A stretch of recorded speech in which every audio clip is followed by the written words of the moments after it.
اگر ہم اس کو دیکھ کر چلیں گے تو ہم دیندار بنیں گے کہ میرے ماں باپ مسلمان تھے، بڑے دیندار تھے، میں بھی مسلمان ہوں، میرا بھی نام ماشاءاللہ بہت اچھا ہے، میں بھی کبھی کبھی نماز پڑھ لیتا ہوں اور کبھی کبھی دین کا کوئی کام کر لیتا ہوں، تو میں واقعی اللہ کی مدد کا مستحق ہوں. یہ دھوکہ ہے. تو آدمی تھوڑا کر کے بڑی کی امید رکھے، یہ دھوکہ ہے. اس کو اللہ کے نبی صلی اللہ علیہ وسلم نے ایک اور حدیث میں بیان فرمایا، الکیس من دان نفسہ وعمل لما بعد الموت. عقل مند آدمی وہ ہے جو اپنے خواہش کو، اپنے نفس کو اپنے قابو میں رکھے. جو پہلی حدیث ہے اسی کا گویا خلاصہ سمجھے اس کو، کہ اپنی خواہش کو، اپنے نفس کو اپنے قابو میں رکھے. وعمل لما بعد الموت. نصرت کو دنیا میں زمین پر اتارنے کے لیے جیسے صحابہ نے اور اللہ کے نیک بندوں نے اللہ کی مدد کو اتارا تھا، آج بھی وہ اللہ وعدہ اپنے وعدے کے ساتھ باقی ہے، وہ مدد کرے گا. لیکن ہم اس کا کام تو کریں، اپنے خواہشات کو چھوڑیں، اللہ کے دین کے تابع کریں. ہمارا سونا بھی اللہ کی مرضی سے ہو، ہمارا اٹھنا بھی اللہ کی مرضی سے ہو، ہمارا دیکھنا بھی اللہ کی مرضی سے ہو، ہمارا سننا بھی اللہ کی مرضی سے ہو، ہمارا بولنا بھی اللہ کی مرضی سے ہو، ہمارا پکڑنا بھی اللہ کی مرضی سے ہو، ہمارا چلنا بھی اللہ کی مرضی سے ہو. تب جا کے ہم اللہ والے کہلائیں گے. میں اللہ والا کہنے سے اللہ والا نہیں بن جاؤں گا، اللہ والا بن کے دکھانا پڑے گا. ہر وہ کام جس میں اللہ رسول کی اطاعت ہے وہ دین ہے، ہر وہ کام جس میں اللہ رسول کی اطاعت نہیں ہے، نافرمانی ہے، وہ بے دینی ہے. آپ مسجد میں جا کر بھی بے دینی کریں گے، مسجد سے نکل کر بھی بے دینی کریں گے. وہ کیسے؟ ایک آدمی مسجد میں داخل ہو رہا ہے، سیدھا پیر رکھنے کے بجائے بائیں پر رکھ کے جا رہا ہے، تو کیا اس کو دین کہیں گے؟ بھائی سیدھا پیر رکھ کے جانا مسجد میں سنت ہے، یہ مسجد میں داخل ہونے کا طریقہ ہے. اگر کوئی مسلمان بڑا عالم بھی غفلت میں بایاں پیر رکھ کر مسجد میں چلا گیا تو اس کو ہم سمجھے کہ یہ غلط جا رہا ہے، یہ بے دینی کا کام. استنجا خانے میں الٹا پیر رکھ کے جانا یہ دین ہے، سیدھا پیر رکھ کر باہر آنا یہ دین ہے. اور کوئی سیدھا پیر رکھ کر استنجا خانے میں جائے تو یہ بے دینی ہے، اور بایاں پیر رکھ کر باہر آئے تو یہ بے دینی ہے. تو دین جو ہے ہر جگہ اللہ رسول کی اطاعت کا نام ہے. ایک جگہ اللہ تعالیٰ فرماتے ہیں وَمَن يُطِعِ اللَّهَ وَرَسُولَهُ فَقَدْ فَازَ فَوْزًا عَظِيمًا. جو اللہ رسول کی اطاعت کرے وہ تحقیق کے بہت بڑی کامیابی حاصل کر لیا. ہمارے پورے دین کا خلاصہ بس اتنا ہے کہ ہمارے ہر کام میں ہم اللہ رسول کی اطاعت کرنے والے بن جائیں. ہماری یہ ساری محنتوں کا خلاصہ یہی ہے کہ ہمارے اندر دین آ جائے.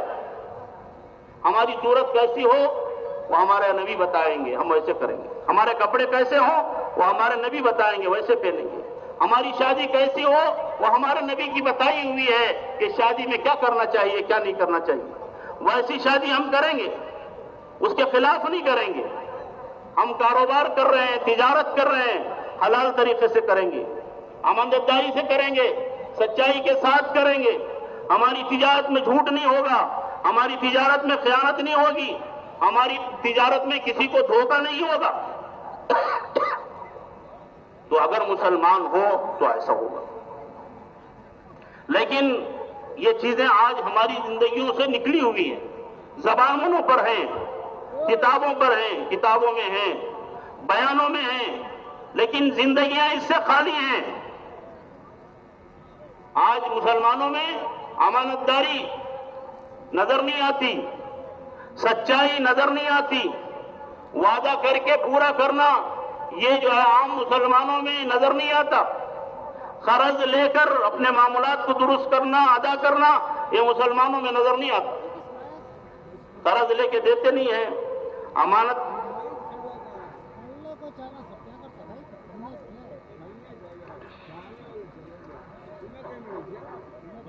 تو میرے محترم دوستو بزرگو، ہمیں اپنی ذات سے طے کرنا، ہم سب کے درست کرنے کے ذمہ دار ہیں، سب کو صحیح بات بتانے کے ذمہ دار ہیں، اس کو دعوت کہتے ہیں۔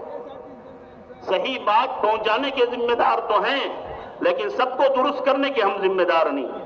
اپنی ذات کو درست کرنے کے ہم ذمہ دار ہیں، اپنے بیوی بچوں کو صحیح کرنے کے، ٹھیک کرنے کے ہم ذمہ دار ہیں۔ اللہ تعالیٰ ہم سے کہتا ہے یا ایھا الذین آمنوا قوا انفسکم واہلیکم نارا، اے ایمان والو تم اپنی جانوں کو اور اپنے گھر والوں کو، اہل و عیال کو آگ سے بچاؤ۔ سب سے بڑی کامیابی انسان کی آگ سے بچ جانا ہے، اور سب سے بڑی ناکامی انسان کی آگ میں چلا جانا ہے۔ اور آج دنیا کی غفلت میں ہمیں احساس نہیں ہے، جیسے بے حس انسان کو آپ جو ہے آگ کی چنگاری لگاؤ اثر نہیں ہوتا، اسے جو ہے سوئی چباؤ اثر نہیں ہوتا، اس کا بے حس عضو کاٹ دو اسے اثر نہیں ہوتا۔ آج گناہوں کے اثرات نے، دنیا کی محبت نے ہمیں دین سے ایسے بے حس بنایا ہے، ہمارا سارا دین لٹ جائے ہمیں احساس نہیں ہوتا۔ اللہ کی طرف سے عذاب آ جائے، آفتوں مصیبتوں کے جو ہے کیا کہتے ہیں سلسلے شروع ہو جائیں، لیکن ہمیں احساس نہیں ہو رہا ہے۔ ہم سمجھ رہے ہیں کہ یہ کر لیں گے تو مسئلہ حل ہوگا، وہ کر لیں گے۔ بھائی مسئلوں کا حل اللہ کے پاس ہے، اور اللہ ان کے مسئلے حل کریں گے جو اللہ اور اس کے رسول کی مانیں گے، اطاعت کریں گے۔ اللہ کو مسئلوں کے حل کرنے میں دیر نہیں لگتی، اور نہ اللہ تعالیٰ کو کوئی تیاری کرنی پڑتی ہے۔ جیسے ہمیں اپنی ضرورتوں کو پورا کرنے کے لیے تیاری کرنی پڑتی ہے، کھانا کھانا ایک وقت کے لیے کچھ کھانے کا سامان جمع کرنا پڑتا ہے، پکانا پڑتا ہے، تب جا کے ہم کھا سکتے ہیں۔ لیکن اللہ تعالیٰ کو یہ سارے انسانوں کو درست کر دیں، صحیح جو ہے راستے پہ ڈال دیں، دیر نہیں لگتی، دل اس کے ہاتھ میں، سارے انسانوں کو ہلاک کر دیں تو اللہ کو دیر نہیں لگتی۔ دنیا میں ایک قوم گزری ہے، قوم سمود، جب وہ اللہ کی نافرمانی پر اڑ گئی، اللہ کے نبی حضرت صالح علیہ السلام کی بات نہیں مانی، تو اللہ نے ان پر عذاب بھیجا، ایک فرشتے کو بھیجا، اس فرشتے نے ایک چیخ ماری، اس ایک چیخ میں ساری قوم ختم ہو گئی، ایک بچہ نہیں بچا، ایک چیخ پر سب ختم ہو گئے۔ تو جو اللہ ختم کرنے پر طاقت رکھتا ہے، پیدا کرنے پر بھی اسے طاقت ہے۔ تو دوستو ہم اس اجتماع میں آئے ہیں تو یہ نیت لے کر ہم یہاں سے عزم لے کر جائیں کہ ہم اللہ کو راضی کرنے والے کچھ کام کریں گے بقیہ زندگی۔ اب تک ہم نے جو اللہ کو ناراض کیا ہے، اللہ کا کوئی بھی حکم ٹوٹتا ہے، انفرادی ہو اجتماعی ہو، چھوٹوں سے ہو بڑوں سے ہو بوڑھوں سے ہو مردوں سے ہو عورتوں سے ہو، تو اس پر اللہ ناراض ہو جاتے ہیں، اللہ غضبناک ہو جاتے ہیں۔ تو ہم سوچیں ہمارے گھروں میں اللہ کے کتنے حکم ٹوٹ رہے ہیں۔ سب سے بڑا حکم دنیا میں زمین پر اللہ کا وہ نماز ہے، اور ہم میں کتنے لوگ نماز 5 وقت پڑھتے ہیں۔ کبھی کبھی نماز پڑھنے کا نام نماز قائم کرنا نہیں ہے، کبھی کبھی نماز پڑھنے سے نماز کا فائدہ نہیں ہوگا۔ بھئی ہم تو دنیا کی ساری باتیں سمجھتے ہیں، ایسا نہیں کہ نہیں سمجھتے، سب پتہ ہے۔ آپ بتاؤ، ہم بڑی اسکول میں جمع کر دیے بچے کو ہمارے، اس کی ساری فیس بھر رہے ہیں، لیکن ہم اسکول کو بچے کو ہفتے میں 1-2 دن بھیجتے ہیں، 1-2 دن نہیں بھیجتے، تو کیا وہ ہمارے بچے کو اسکول والے قبول کر لیں گے؟ آپ کہیں کہ ہم تو فیس دے رہے ہیں، ہمارا بچہ پڑھے گا، جب جی میں آئے گا آئے گا، جب جی میں نہیں آئے گا نہیں آئے گا۔ تو اسکول کیا کہے گی؟ اسکول کا مینجمنٹ کہے گا کہ آپ کے بچے کو اگر ہمارے اصول و قوانین کی پابندی کرنا ہو تو ہمارے اسکول میں پڑھاؤ، نہیں کر سکتے تو لے جاؤ، آپ کی فیس کی ہمیں ضرورت نہیں ہے، یہاں پابندی کرنا ہے۔ اگر بچہ یونیفارم پہن کے نہیں جاتا تو اسکول میں نہیں ہم آتے، یونیفارم پڑھنے کا حصہ نہیں ہے۔ اگر وہ جوتے پہن کے نہیں تھا، جوتے تو کلاس کے باہر چھوڑ کے جاتا ہے، ساکس پہن کے نہیں جاتا تو اسکول سے باہر کر دیتے کہ یونیفارم کیوں پہن کے نہیں آیا، حالانکہ وہ پڑھائی کا حصہ نہیں ہے، جوتوں سے تھوڑی پڑھتا ہے بچہ، لیکن ایک انہوں نے نظام بنایا، کہتے ہیں کہ اس کے تحت آؤ تو آؤ، نہیں تو چلے جاؤ۔ تو دوستو یہ بات دنیا کے ہر شعبے میں ہے، ہر جگہ ہے۔ آپ فیکٹری کو کام پہ جاتے ڈیوٹی پر، 8 بجے سے ڈیوٹی ہے، آپ کہیں کہ میں ایک دن آؤں گا، ایک دن نہیں آؤں گا، ایک دن 8 بجے آؤں گا، ایک دن 7 بجے آؤں گا، ایک دن 9 بجے آؤں گا، ایک دن 10 بجے آؤں گا، جیسے آؤں گا میں تو چلے گی فیکٹری میں اور آپ کو تنخواہ ملے گی، فیکٹری کا مالک آپ کو رکھے گا، وہ آپ کو چھٹی کر دے گا کہ بھئی ایسا آدمی ہمیں نہیں چاہیے، ہمیں جو ہے پابند آدمی چاہیے، پنکچوئل وقت پر آئے، وقت پر جائے، ایسا نہیں چلے گا۔ تو دوستو دنیا کا ہر کام ہمیں سمجھ میں آتا ہے، کھیت جس وقت ناگرنا ہے اس وقت ناگریں گے تو فصل لگے گی، جب بارش پڑی تو تب سو گئے، جب دھوپ آئے گی تو آپ ناگر لے کے گئے، ناگریں گے اب تو کیا کھیت میں آپ فصل اگا سکیں گے؟ آپ کھیت جو ہے کر سکیں گے؟ تو دنیا کا چھوٹا کام ہو بڑا کام ہو، دکان کھلتا ہے، ہر چھوٹا بڑا دکان صبح میں لوگ کھولتے ہیں، شام میں بند کرتے ہیں۔ کوئی کہے کہ نہیں میں آج دوپہر کے بعد جاؤں گا، رات پوری دکان کھلی رکھوں گا، صبح میں آ کے سو جاؤں گا۔ دوسرے دن کہا کہ نہیں آج سو جاؤں گا، آج نہیں کھولوں گا، میری دکان ہے، میں جو چاہے کروں، دکان تو رکھا ہوں، سامان ہے دکان میں، لیکن جب چاہے کھولتا ہوں۔ تو دنیا میں کوئی کام ایسا نہیں چلے گا، اور ہم اپنے آپ کو عقل مند سمجھے ہوئے ہیں، اللہ کا دین ایسا چلے گا، مسلمان ایسا چلے گا، اللہ کی مدد ایسی آئے گی اور اللہ تعالیٰ عزت ایسے دے گا کہ ہم جیسے جی میں آئے ویسے دین پہ چلے۔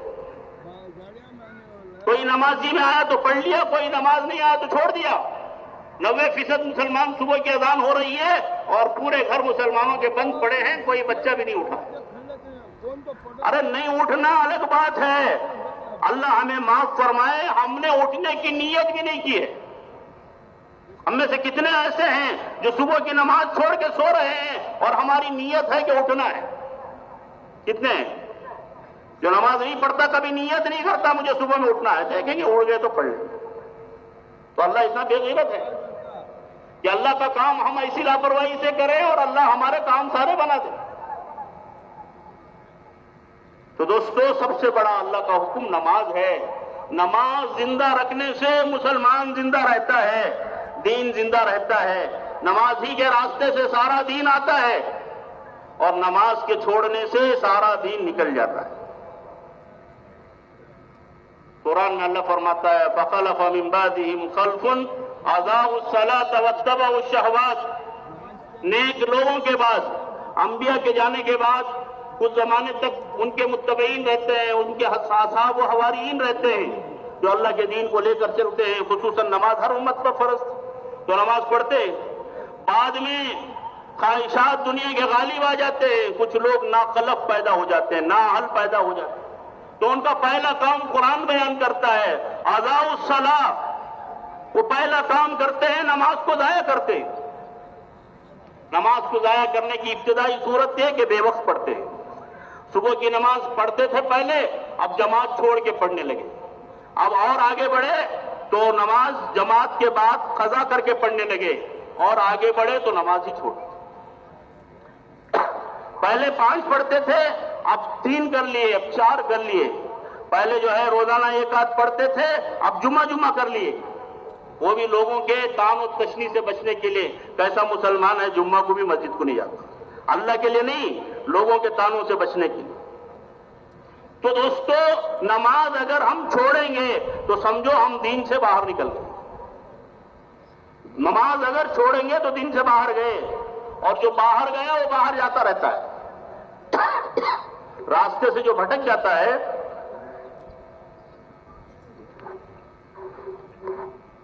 اسے پتہ نہیں ہوتا کہ کہاں بھٹکا ہوں۔ آدمی روڈ سے نیچے اتر گیا تو جدھر بھی جائے وہ غلط ہی جا رہا ہے، جب تک روڈ پر واپس نہیں روڈ پر آئے گا تو پھر اسے راستہ ملے گا، منزل کو جا سکے۔ تو اس لیے میرے محترم دوستو بزرگوں، مجھے آپ کو یہ طے کرنا ہے کہ مجھے اللہ کا سچا بندہ بننا۔ کی محبت کے دعوے ہم کر رہے ہیں اور واقعی جو ہے کرنا چاہیے، لیکن وہ دعوے میں ہمیں سچے بھی ہونا چاہیے۔ تو سچائی کیا ہے کہ ہمارا کوئی کام سنت اور شریعت سے ہٹا ہوا نہ ہو، سنت اور شریعت کے خلاف نہ ہو۔ دوستو دین اور خواہش یہ 2 متضاد چیزیں ہیں۔ دین اپنائیں گے خواہشات کو چھوڑنا پڑے گا، خواہشات اپنائیں گے سنت اور شریعت کو چھوڑنا پڑے گا، اور آپ دیکھ لیں ہم کیا کر رہے ہیں۔ تو اس لیے میرے محترم دوستو بزرگوں، ہم سب کو سچے مسلمان بننا ہے۔ اللہ کہہ رہا ہے وَلَا تَمُوتُنَّ إِلَّا وَأَنْتُمْ مُسْلِمُونَ، تم نہ مرو مگر مسلمان بن کے، مطلب تمہارا کوئی کام اسلام کے خلاف نہ ہو، کیونکہ موت ہے نا وہ ہمارے پاس طے نہیں ہے کہ اتنی عمر میں آئے گی تو آپ اس کی تیاری کر لو. جیسے شادی کی تاریخ ہم نے طے کر رکھی ہے کہ فلاں تاریخ کو شادی ہے تو اس سے پہلے تیاری شروع کر دی تو شادی ہو جائے. حج کو جانا ہے، تاریخ طے ہے، سب تیاری کر لیں گے، اور کوئی کام کر رہے ہیں تو تاریخ طے ہے. لیکن موت کی تاریخ ہمارے پاس ہے نہیں کہ اس وقت موت آئے گی، اور یہ بھی نہیں کہ کہاں آئے. چلو بھی گھر میں آئے گی تو گھر میں آدمی رہے گا تو تیاری کر کے رہے گا، مسجد میں آئے گی تو کچھ تیاری کرے گا. موت کے لیے اللہ نے کوئی جگہ نہیں طے کی، کوئی وقت نہیں طے کی، لیکن ہمیں یہ کہا کہ تم ہمیشہ موت کے لیے تیار رہو. اس لیے کہ موت، تم بازار جا رہے ہو آ جائے گی، تم حج پہ جا رہے ہو آ جائے گی، تم دکان میں بیٹھے ہو آ جائے گی، تم اجتماع میں جا رہے ہو آ جائے گی، اجتماع سے واپس ہو رہے ہو آ جائے گی، تم کھانا کھا رہے ہو آ جائے گی، تم شادی کی محفل میں ہو آ جائے گی، تم جو ہے کہیں دوسری جگہ کام سے جا رہے ہو آ جائے گی، تم گھر میں بیٹھے ہو دوستوں میں رشتہ داروں میں آ جائے گی. وہ بتا کر نہیں آئے، اور جیسے آئے گی وہ فوراً لے کے جائے گی، چھوڑے گی نہیں.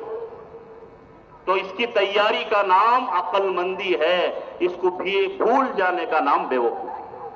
اور ہم کتنے عقل مند ہیں، کتنے بے وقوف ہیں، ہم میں کا ہر آدمی فیصلہ کر سکتا کہ آج میرے پاس اگر اسرائیل آئے تو میرے پاس کیا تیاری، تو کیا نہیں آ سکتے؟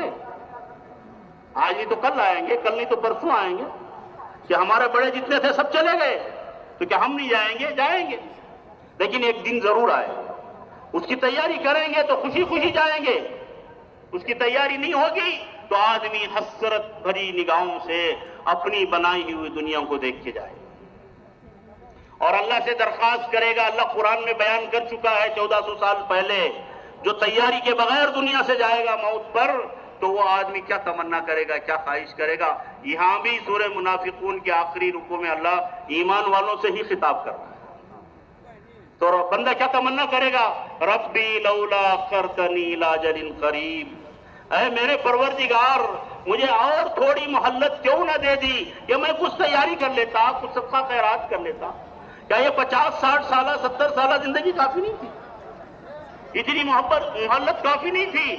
یہ تو اسی کے لیے دی تھی ہم نے، اب کیا دینا چاہیے؟ اب مہلت نہیں ملنے والی، ایک سیکنڈ کی بھی نہیں ملنے والی، ایک لمحے کی بھی نہیں ملنے والی.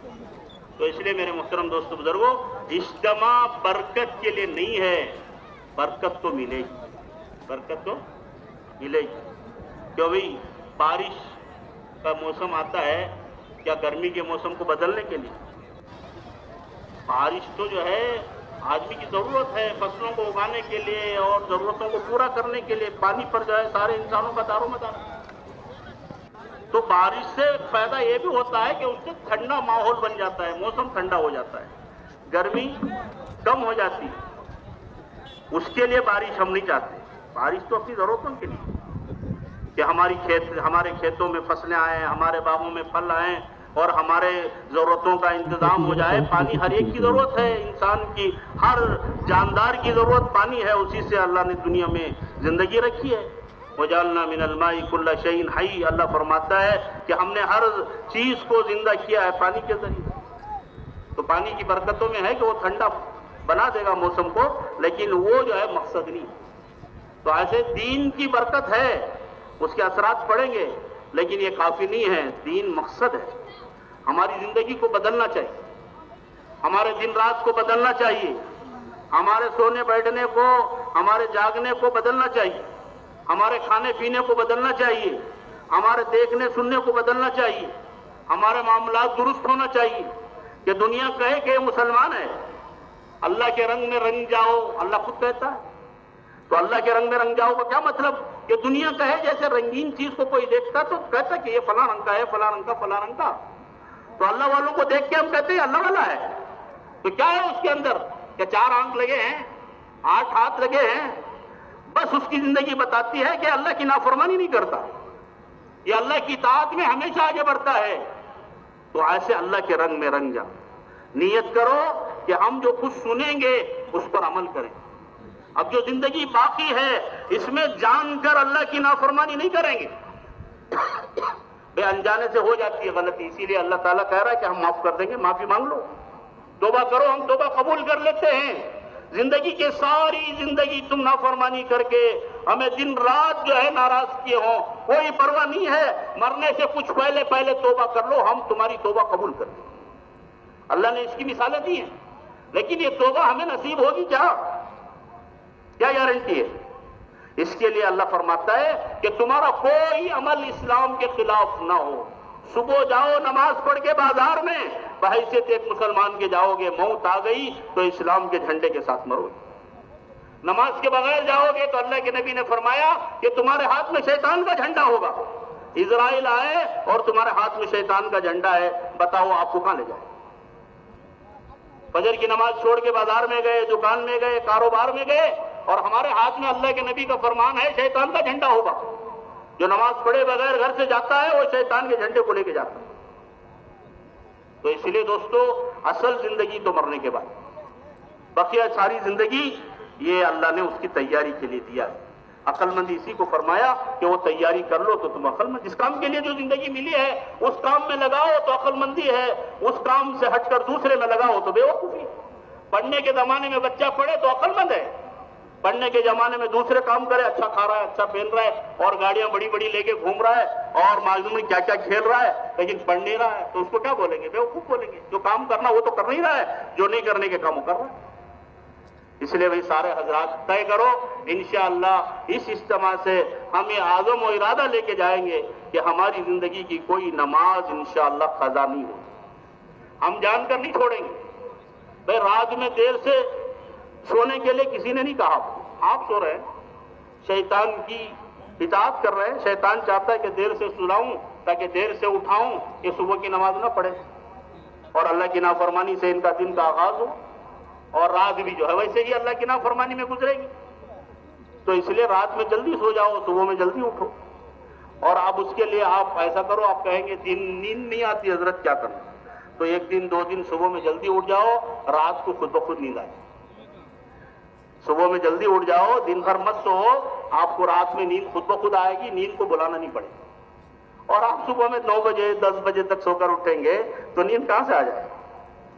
9 بجے صبح ہو رہی ہے، 10 بجے صبح ہو رہی ہے، 12 بجے دکان کو جا رہے ہیں، ماشاءاللہ شان کے ساتھ کریں کہ ہمارا ناشتہ 12 بجے ہوتا ہے، ہمارا رات کا کھانا رات کے 12-1 بجے ہوتا ہے، اور فقیہ کا بیان کر رہا ہے، مسلمان کہہ رہا ہے نماز دن رات کی قضا ہو رہی ہے، ضائع ہو رہی ہے، زندگی برباد ہو رہی ہے، اللہ رسول کو ناراض کر رہے ہیں، اس کا احساس بھی نہیں ہے۔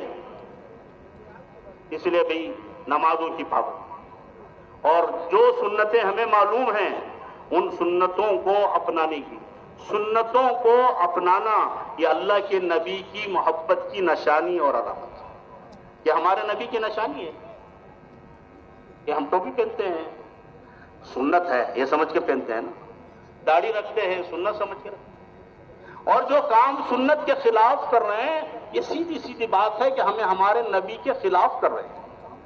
محبت نافرمانی نہیں کراتی، محبت تو اطاعت کراتی۔ تو اس لیے سب طے کرو، جو دین کی باتیں ہمیں معلوم ہیں اس میں کمی کوتاہی نہیں کریں گے، جو سنت ہمیں معلوم ہے اس سنت پر عمل کریں گے انشاءاللہ۔ کب سے؟ آج سے ہی۔ کوئی سنت جان کر نہیں چھوڑیں گے، کوئی فرض جان کر نہیں چھوڑیں گے۔ ہاں شیطان پیچھے لگا ہے، وہ ہم سے گناہ کراتا ہے، اچھی بات ہے ہو جائے، لیکن توبہ کرنے کا راستہ دروازہ اللہ کھول رکھا ہے، یہ گناہ ہوا اللہ سے معافی مانگ لو، توبہ کر لو۔ جب آدمی توبہ کرتا ہے، توبہ کرنے والے بہت سارے نیک لوگوں سے بھی آگے بڑھ جاتے ہیں۔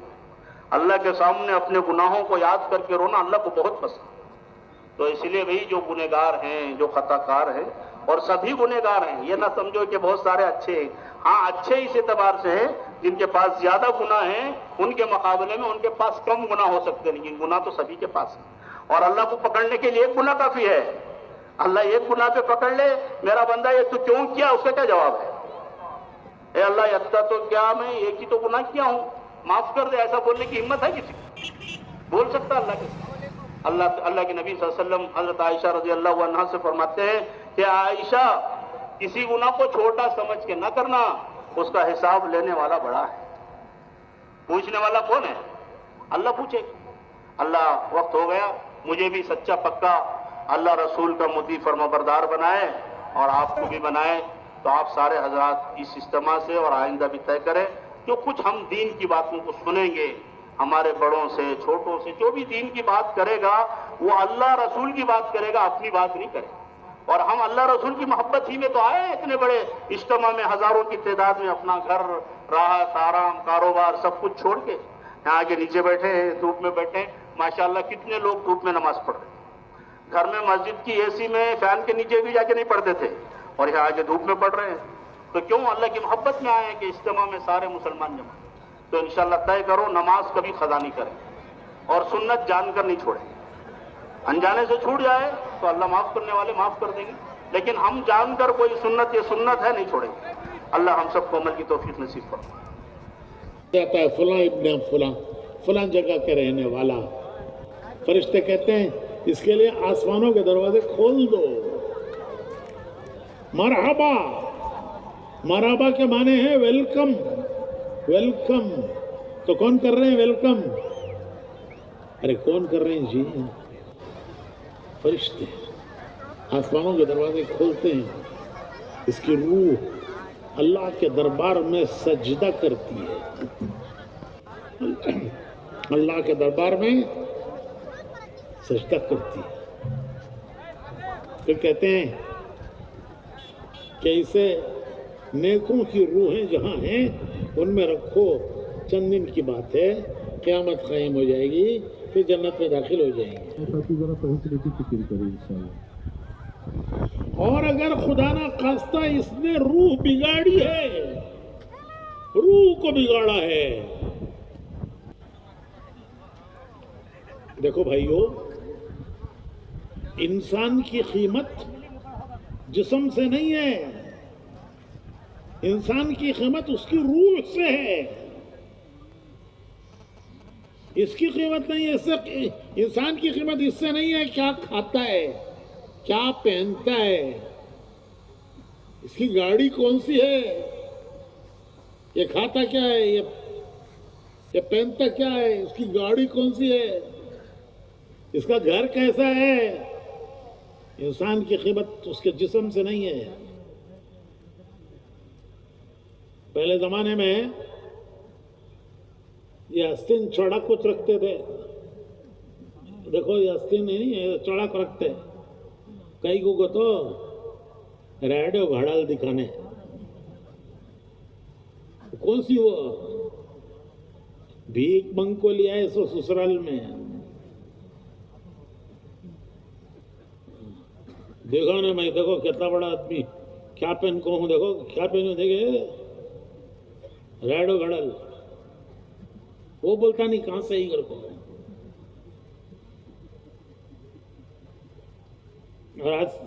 اور آج کل کے زمانے میں اسمارٹ فون, آج کل کے زمانے میں اسمارٹ فون. دیکھو میری قیمت پہچانو, میں کون کر کو, میرا اسٹیٹس دیکھو جی, میرا فون دیکھو, میرا اسٹیٹس سمجھو. اللہ کے ہاں ایک پیسے کی قیمت نہیں ہے, ایک پیسے کی قیمت نہیں ہے. انسان کی قیمت اس کے جسم سے نہیں ہے. جسم تو مٹی میں ملے گا جا کے, وہ تو مٹی میں مل گیا. اس کی قیمت اس کی روح سے ہے. دو آنکھیں سب کو دی ہیں اللہ نے, دو ہاتھ سب کو دیے ہیں. کالے گورے کی وجہ سے حضور نے اپنے آخری خطبے میں حجۃ الوداع میں فرمایا کہ کالے کو گورے پر, گورے کو کالے پر کوئی فضیلت نہیں ہے. فضیلت ہے تو تقوی, اللہ کا ڈر. جس کے پاس ہے اس کی قیمت ہے. اور اللہ کا ڈر جسم میں نہیں ہوتا, وہ دل میں ہوتا ہے. تو فرشتے نہیں دیکھتے, وہ دیکھتے اس کی روح کیسی ہے. تو حدیث میں آتا ہے بگڑی ہوئی روح, بگڑی ہوئی روح. جب اس کو لے کے آسمانوں کی طرف فرشتے جاتے ہیں تو آسمانوں کے فرشتے کہتے ہیں کون بدبخت ہے, اس کی بدبو نے ہمارے آسمانوں کو بدبودار کر دیا. اس کے لیے دروازے نہیں کھولیں گے. پھینک دو، پھینک دو. جہاں بدکاروں کی روحیں رکھی جاتی ہیں سجین، وہاں پھینک دو اسے. نیکوں کی روح کے لیے آسمانوں کے دروازے فرشتے مرحبا مرحبا کہہ کے کھولتے ہیں. چاہے یہ جھوپڑے میں رہتا ہو، چٹنی روٹی کھاتا ہو، پھٹے کپڑے پہنتا ہو، لیکن اس کی روح کی قیمت ہے. اور اللہ کی قیمت روح کی وجہ سے ہے، جسم کی وجہ سے نہیں ہے. اور روح کیسے قیمتی بنتی ہے؟ روح میں نور بھی آتا ہے اور اندھیرا بھی آتا ہے. روح میں خوشبو بھی آتی ہے اور اس میں بدبو بھی آتی ہے. اگر اس کے عمل اچھے ہیں تو ان اچھے عملوں میں ایک نور ہے، وہ نور اس کی روح میں آتا ہے. اگر اس کے عمل اچھے ہیں تو ان کا نور روح میں آتا ہے، اور اگر اس کے عمل بگڑے ہوئے ہیں تو اس کی بدبو. حدیث میں آتا ہے کہ جب آدمی جھوٹ بولتا ہے تو اس کی بدبو سے فرشتہ دور تک چلا جاتا ہے.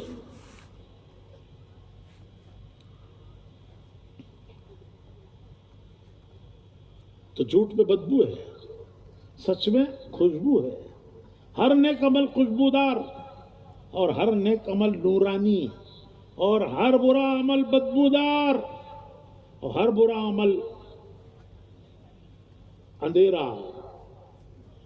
تو یہ کیا کر رہا ہے؟ حدیث میں آتا ہے کہ جب آدمی گناہ کرتا ہے تو اس کے دل پر ایک کالا نقطہ پڑتا ہے. توبہ کرتا ہے دھل جاتا ہے، توبہ نہیں کرتا پھر گناہ کرتا ہے، پھر ایک کالا ٹپکا پڑتا ہے.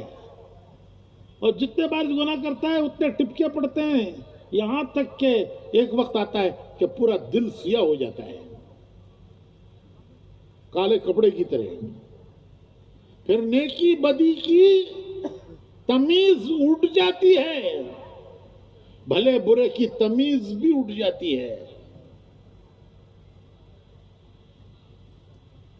کلینر کے کپڑے کیا ڈالے تو بھی کیا بھی اثر ہوتا نہیں اس کے اوپر ہے.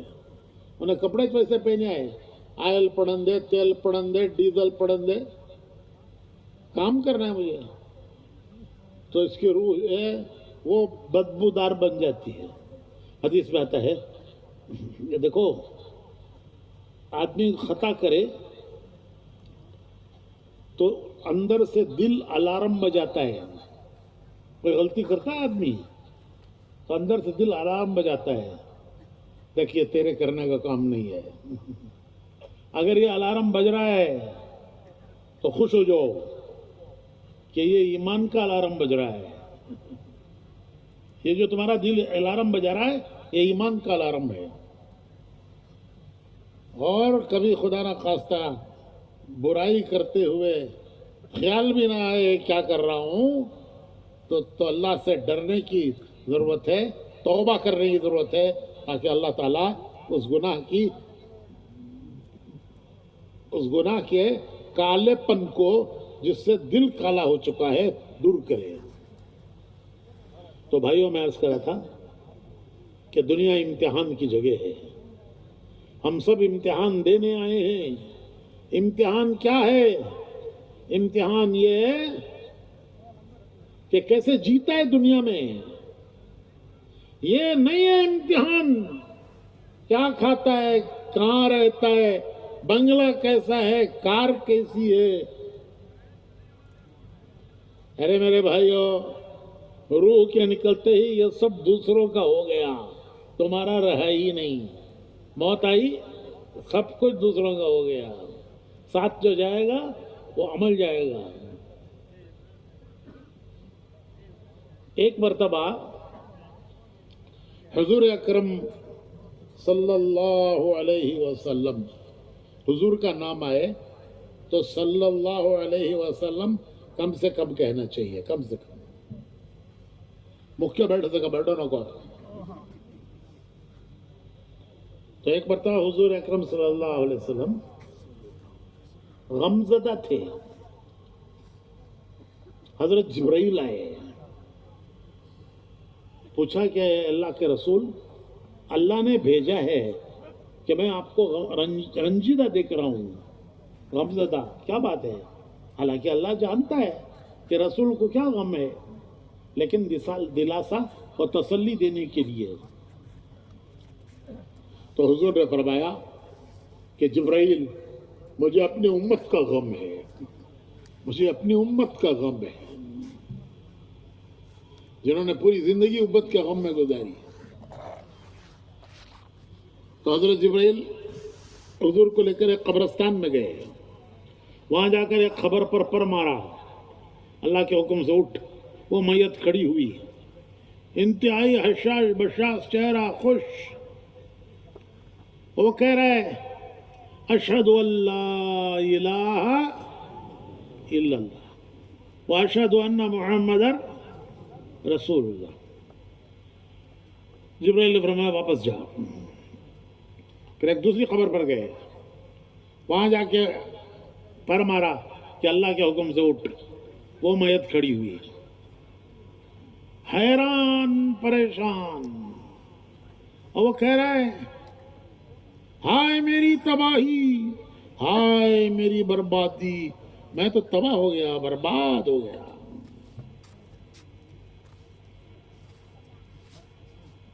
تو حضرت جبرائیل نے فرمایا واپس جا خبر میں. پھر حضور سے عرض کیا کہ حضور, یہ جس حال میں مریں گے کل قیامت میں اس حال میں قبروں سے اٹھیں گے.